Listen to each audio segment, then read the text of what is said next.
Eu sou o Juliano Ribeiro, fundador do Influent Summit, e hoje eu tenho um convidado que eu acompanho de perto e que eu respeito muito, e que pensa a Creator Economy de um jeito que poucas pessoas pensam no Brasil, com a narrativa no centro.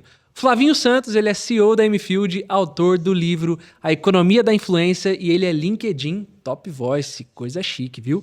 Bem-vindo, Flavinho, ao nosso bate-papo. Obrigado, é um prazer estar aqui. Depois eu te faço o pix por essa apresentação. É muito bom quando as pessoas apresentam a gente, né? Inclusive, eu tenho o seu livro, eu sou fã, tenho um livro autografado também, Sim. que, poxa, tem muita informação legal ali, a sua história toda dentro desse mercado, que é um pouquinho do que a gente vai bater esse papo aqui agora.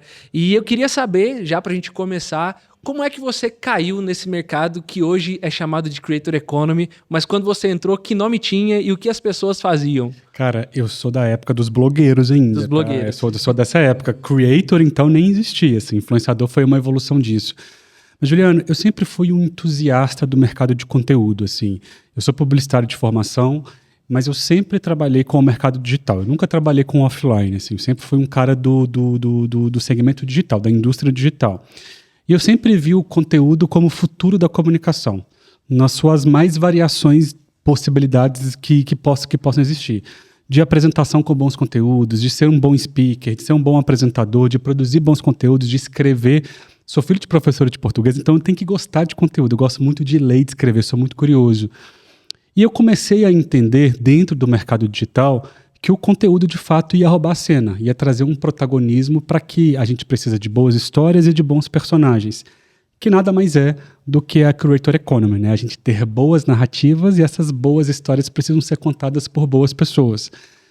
E eu sempre me interessei pelo universo de show business, assim, eu sou um cara do interior que sempre vislumbrei aquele lugar do show business como um lugar que, cara, em algum momento eu quero trabalhar com isso. Então, quando a gente juntou o mercado digital com o mercado de show business, com o mercado de conteúdo, talvez é um pouco do tripé da essência da Creator Economy, né? Então, foi a fome com a vontade de comer, realmente. E aí é muito legal, de fato, essa junção toda, e você empreendia desde cedo, você já tem na família essa linha empreendedora, ou como é que foi essa Cara, história? Eu sou neto de taxista e meu pai sempre empreendeu. Meu pai foi um cara que teve muitas empresas. Então, eu sempre vislumbrei esse lugar de ter negócios, né? Mas eu acho que é até importante a gente falar de empreendedorismo num lugar de intraempreendedorismo. Eu era sócio de outras empresas em Belo Horizonte antes de abrir a Mfield, mas mesmo como sendo funcionário, eu entendia, cara, como que eu posso intraempreender dentro desse negócio? Eu posso ajudar a criar um produto novo, eu posso desenvolver uma área que não existe, eu posso sugerir um desafio que talvez é além do meu job description. Então, eu sempre tive muito mais do que a cabeça de empreendedor, uma cabeça de intraempreendedor. Empreender onde quer que eu esteja. Eu posso ser funcionário, eu posso ser um colaborador, eu posso ser um PJ, mas como que eu entrego um pouco a mais do que essas pessoas estão pedindo?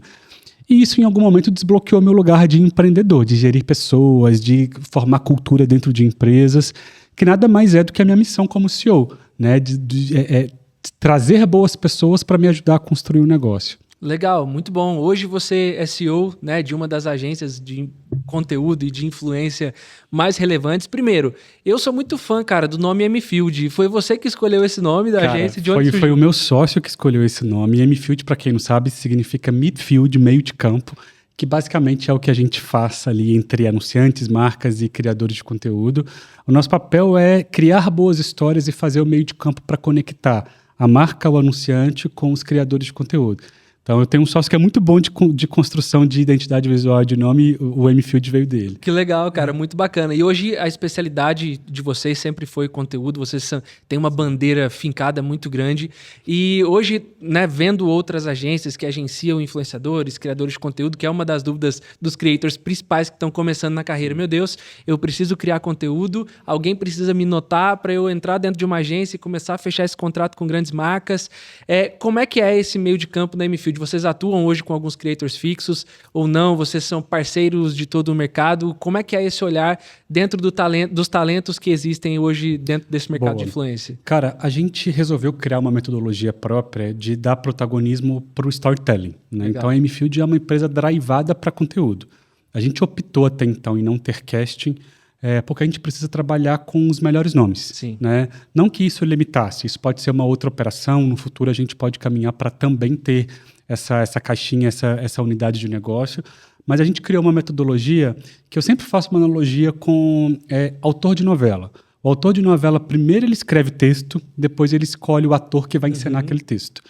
Para mim, a Creator Economy é a mesma coisa. A gente precisa resolver o problema da marca como conteúdo.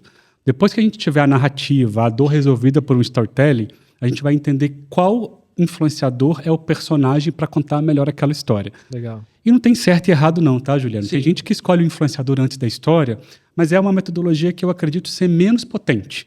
Né? A gente ganha mais musculatura quando a gente resolve o problema a partir do conteúdo e depois a gente entende quem são os porta-vozes que podem dar voz, que podem dar vida àquela história.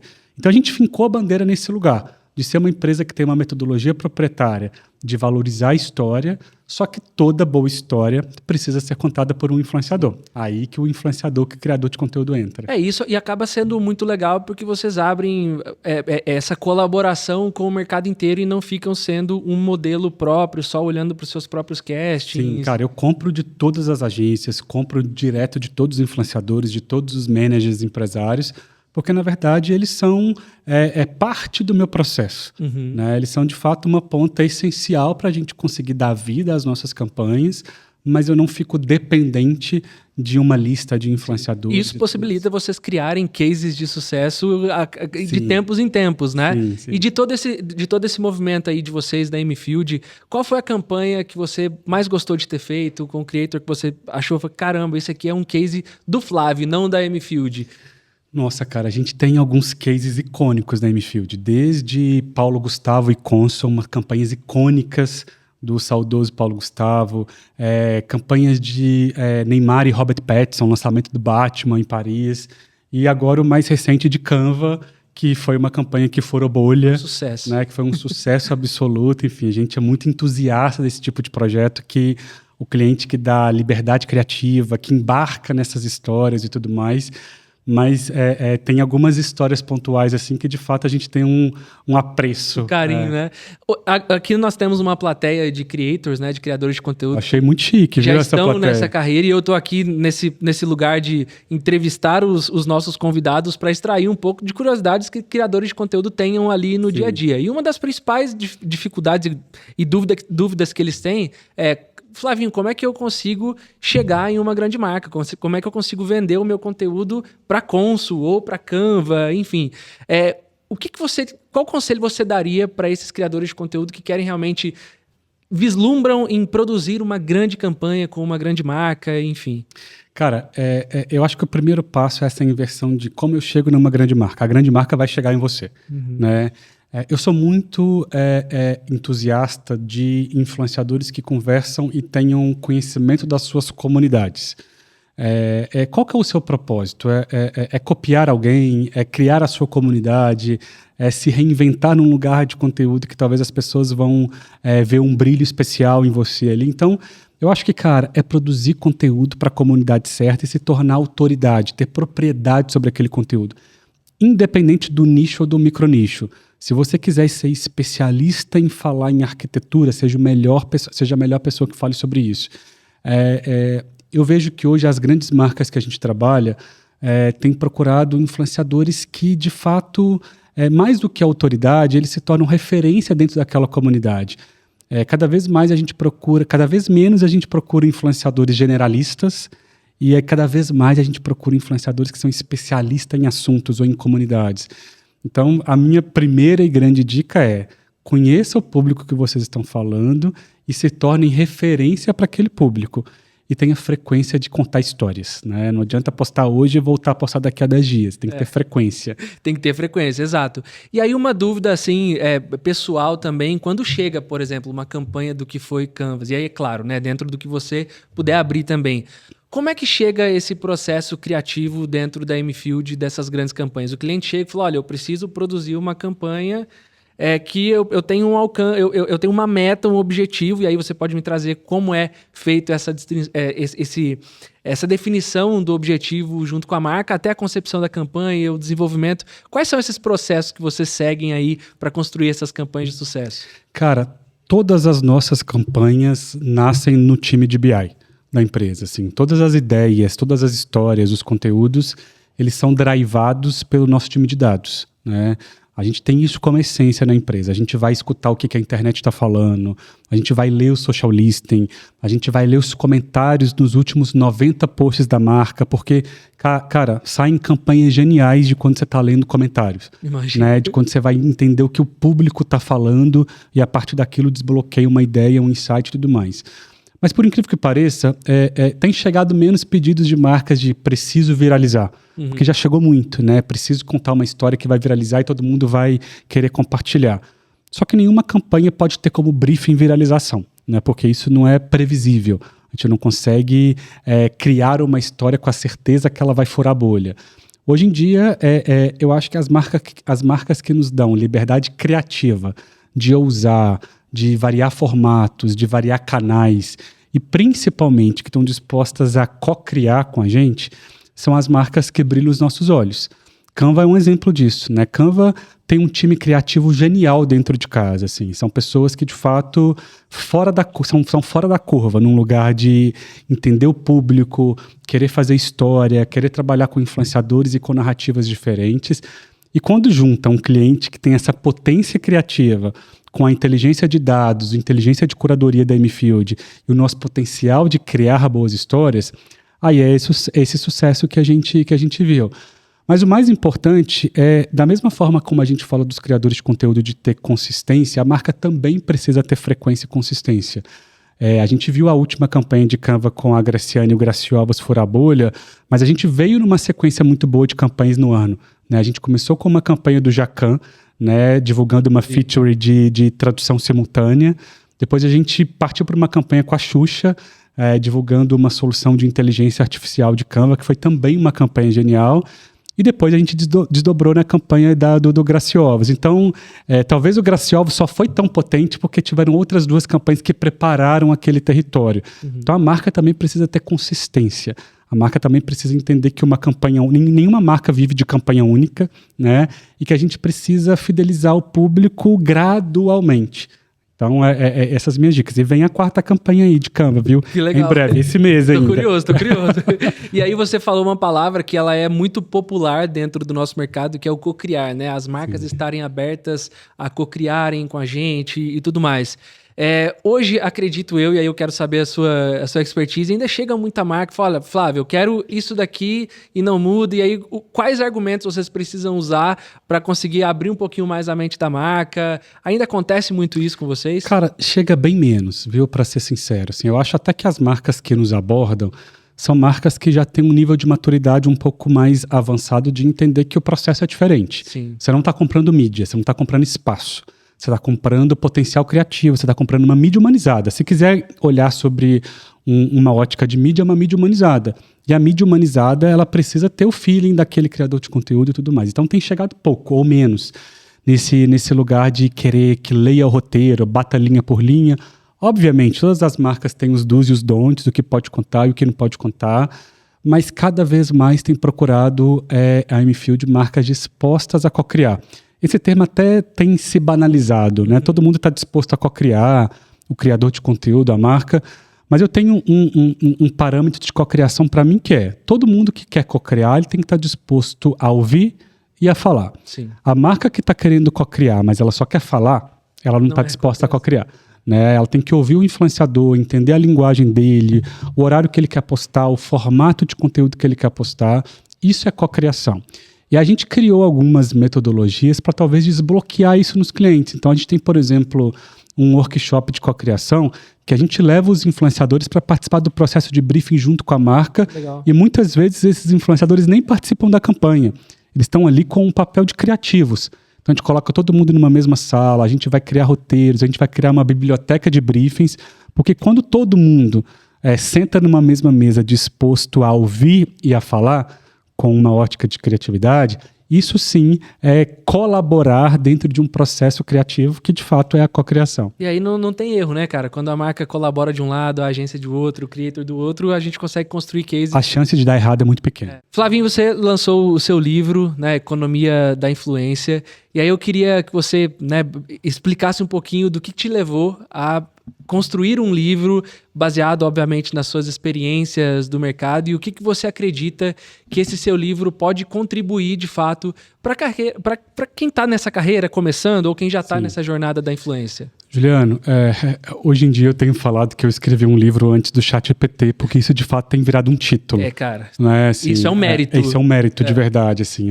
Hoje em dia está muito fácil escrever livro e sem dar mérito nenhum para quem está escrevendo, até porque eu também estou escrevendo o meu segundo livro.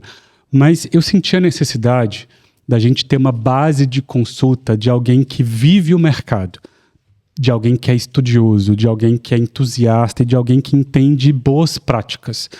Eu nunca quis escrever um livro com Fique Rico Sendo Influenciador ou Aprenda a Ganhar Dinheiro Sendo Influenciador. Bastante, né?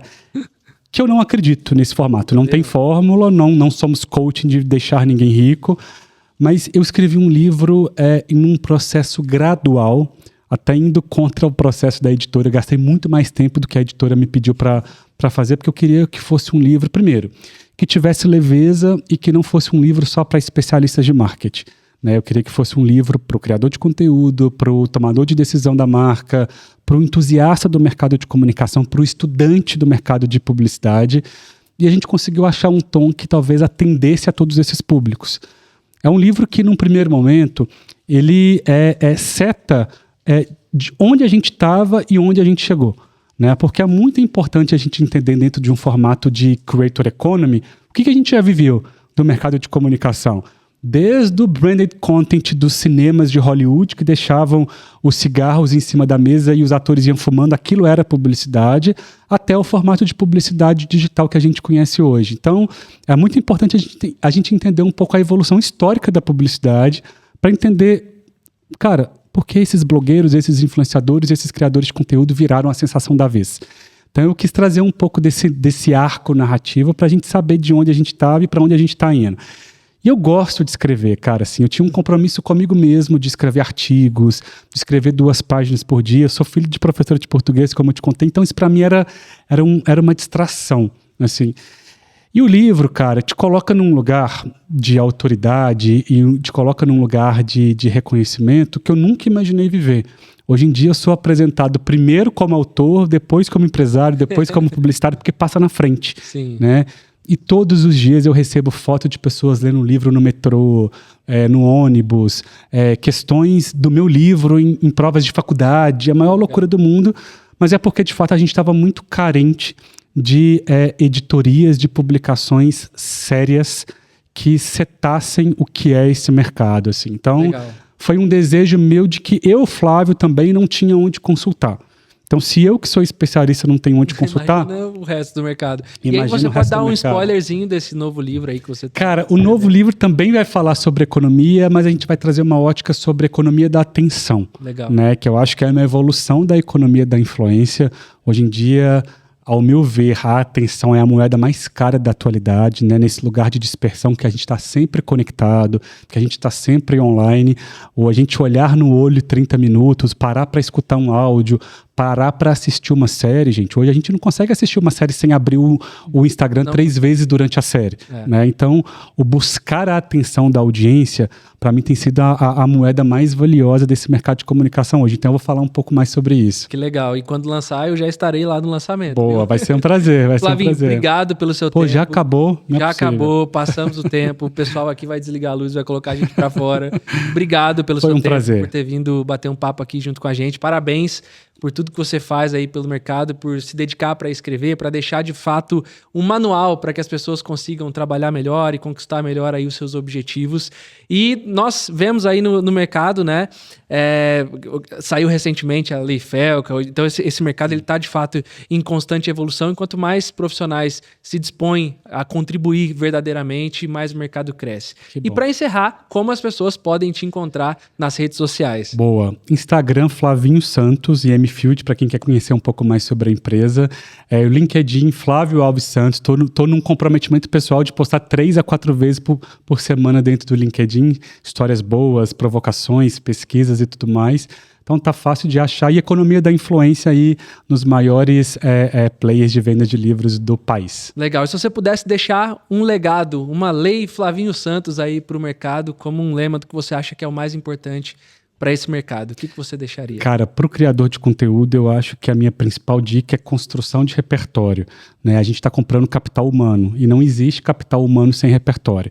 É o que desbloqueia a criatividade, é o que desbloqueia construção de comunidade. Então, para os criadores de conteúdo, pesquisem, leem, vejam os influenciadores fora do país, o que eles estão fazendo, leem muito texto, erra muito para acertar. E um conceito que eu acho básico para esse mercado, que é fail fast. R, mas R rápido. É isso. Ótimo, obrigado, viu? Obrigado você, valeu pelo convite.